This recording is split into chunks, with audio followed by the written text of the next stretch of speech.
શક્તિપીઠ અંબાજી ખાતે આગામી 12 થી લઈ 18 સપ્ટેમ્બર દરમિયાન ભાદરવી પૂનમનો મહામેળો યોજાવાનો છે।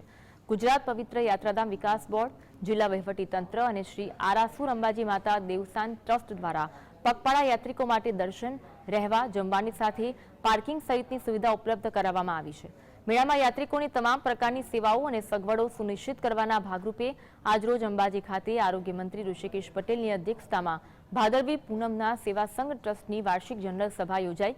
આ સંસ્થામાં 1500થી વધુ સંઘોનું રજીસ્ટ્રેશન થયેલ છે। પોલીસ દ્વારા સીસીટીવી, ડ્રોન અને 24 કલાક રાઉન્ડ ધ ક્લોક માઈ ભક્તોને સુરક્ષા પૂરી પાડશે। સમગ્ર મેળા દરમિયાન માઈ ભક્તો ડાબી બાજુ ચાલશે અને ડાબી બાજુ જ સેવા કેમ્પો રહેશે। મેળામાં સ્વચ્છતા અને સુરક્ષાને લઈને પણ તંત્ર તરફથી પૂરતી તૈયારી કરાઈ છે।